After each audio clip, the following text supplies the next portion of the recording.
My name is Mikey Russo. I'm Riley Kloss, and we're presenting a study that looks at something that's pretty relevant to all of us, which is the relationship between smartphone use, stress, and mood in college students. The reason that we decided to pick this topic was because it's pretty much everywhere in media nowadays, and it seems that everyone wants to talk about screen time harming mental health. So we want to see what the actual scientific data says. Boom. And then moving forward, what this study is about. The study investigated how weekly smartphone use is associated with changes in stress and moods, like kind of among college students. It examines both screen time data and self-reported emotional states to understand how digital behavior actually impacts the day-to-day well-being. I thought this is pretty cool because if we were presenting this in front of the class, we're all college students and we don't know how our smartphone use actually does affect what we do in our mood swings and things like that. So I thought that was pretty cool. But moving forward, um, So into why the study was conducted in the first place. They conducted the study because the public conversation around screen time is pretty messy, and there seems to be this public opinion that screens are bad for our health. A lot of older studies that have been done on this topic rely solely on self-reported screen time, which is usually inaccurate and can cause inconclusive results. They also will only measure like mood at one single point in time rather than a 12-week longitudinal study like what this is. So a lot of studies, they'll just lump everything together and talk about scrolling through TikTok or whatever. But by using actual like device log data in this study and tracking the students on a week to week basis over 12 weeks, this study in particular tried to fix some of those weaknesses. Sweet. And then moving forward to the research questions for number one, what does smartphone use change over the semester? Like depending on the semester, whether it's warm, cold, does that change? I thought that was pretty cool. Second one, when students feel more stressed than usual, do they use their phones more? I'd say for me, that is kind of true. When I just doom scroll, that's how it works. You go to bed, you want to doom scroll, de-stress kind of thing. But it was pretty cool to actually see the findings. Anyways, moving on to the third one.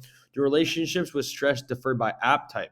Social media, games, book reading apps, whatever it is. Number four, does weekly smartphone use predict end of week mood, happy, stress, relaxed, etc.? Those were the research questions. Into the methods and the measurement of the study. So they, as said before, they use a longitudinal design over 12 weeks. This was in the fall 2020 semester, so it was right in the middle of COVID. And each week during this study, students would submit iPhone screen time screenshots. So this gave the researchers actual like objective data on total daily phone use, pickups, and also the apps that they were physically using. Students would also fill out surveys that measure their stress levels, COVID related disruptions, and also their end of the week mood.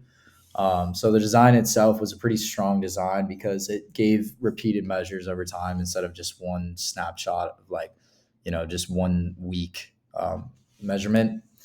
And also, it should be noted that, no, go back.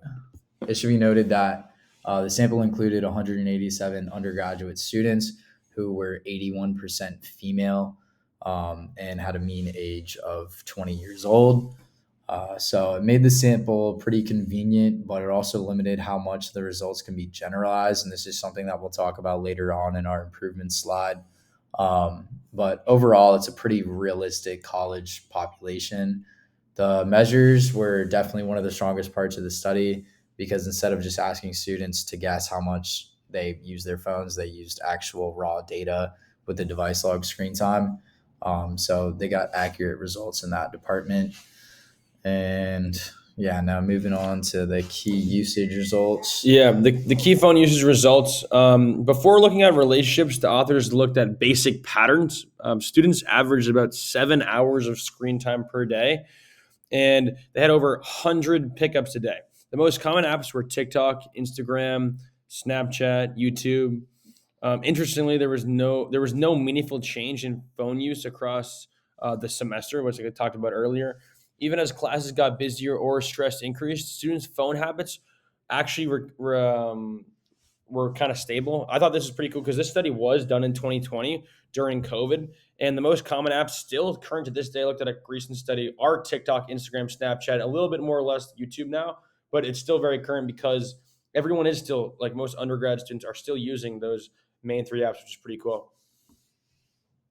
All right, now Um, onto the main findings from the study. So they were actually pretty surprising, and this is not at all what I expected to see when scrolling down into the results page. But so first off, the weeks with higher stress actually did not lead to higher phone use or more pickups. Even in weeks that had COVID-related disruptions, that didn't change their use either. Secondly, using your phone more in a given week did not reliably predict feeling worse at the end of the week. There was one tiny effect that was found where more hours were linked to slightly less happiness, but it disappeared after they corrected for multiple tests. The only real consistent pattern that showed up in their results was in the differences between people themselves. So, students who generally use their phones more overall tended to feel a little less happy and a little more irritated. At the same time, students who picked up their phone more often, meaning they used it in shorter periods of time. So, they pick it up multiple times a day for 5 minutes rather than picking it up less times a day for 30 minutes. So the students that use it in shorter and quicker bursts actually reported slightly better moods on average. So the story is really more complicated than more screen time equals more stress. Moving into the strength and weaknesses for strengths, we kind of got longitudinal real world data. So, like Riley talked about earlier, it's a 12-week long study, which I thought was pretty long. Instead of just doing a weekend or 2 weekends or 3 weekends, you're really not really going to know. In terms of strength, the study used objective phone logs. They actually used real phone logs from iPhone users. It followed students over time and it used statistical models that separate week to week changes from general differences between people, but it also like had limitations. The sample was mostly female. Okay, like I think it was 81%, right, Riley? Yeah. Were all female, and only included iPhone users. So there's not really many Android users, which is kind of like in 2020 people. It was kind of switched a little bit. Some people had iPhones, some people had Androids. More people did have iPhones, but still, the mood was only measured once per week. Okay, which might miss daily fluctuations, and even because the study was done during COVID, the results might not apply to like the normal semester because during COVID it screwed everything up. No one had really a normal semester. Everything was changed. Everything was different. So that kind of might have made something. And kind of talking about what Riley said a little bit too is just having a completely female kind of control group, and not like they didn't mean to do this, but that's just how it turned out. Could totally sway the results of the study. And looking on the left, this was actually from the study. It showed like each bar graph contains the average daily time hours of minutes spent on the app. TikTok was the most with an hour and 55 minutes, Instagram an hour 26, and Snapchat with 136. And then it's kind of funny to look back at 2020 that people were actually using things like where's it Duolingo, DuckDuckGo, WhatsApp, Pinterest. It's just a little different times. I thought was pretty interesting. And going next, So into the difference and comparison between the news and the research article, the primary article.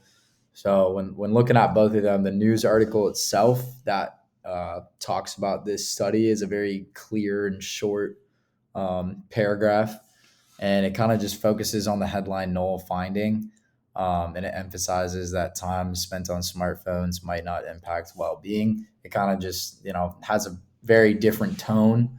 Um, you know, simplifies everything basically and doesn't really have much nuance. But if you read only the news version, then you might walk away thinking that screen time doesn't matter at all.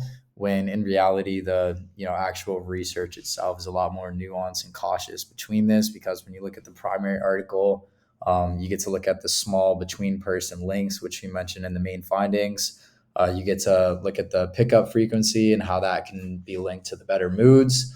And you also get a lot more detail when it comes to limitations and things that actually need to be understood within this study. and then last thing, some improvements, things that me and Riley talked about that we could do better. What we would do next, like short experimental study where some students reduce certain app categories versus the control group. Test if that actually changes mood or sleep. Late night use, doom scrolling, that might play a big part of it. And also, like we talked about as well, including Android users, it has a more diverse sample. Um, Next, use daily mood diaries or ecological momentary moment. Can't say that word. Can't say it. Jesus, buddy. Momentary assessment. And last thing, I think this would be pretty cool. Incorporate like wearable sleepwear monitors, HRV status. Like we all have things that track our sleep now, like the Whoops or the Garmin's and things like that. And I think that would tell if a student is actually stressed or if they're not, and that'd be a real test to show instead of just having them fill out a survey that says if they're stressed or not.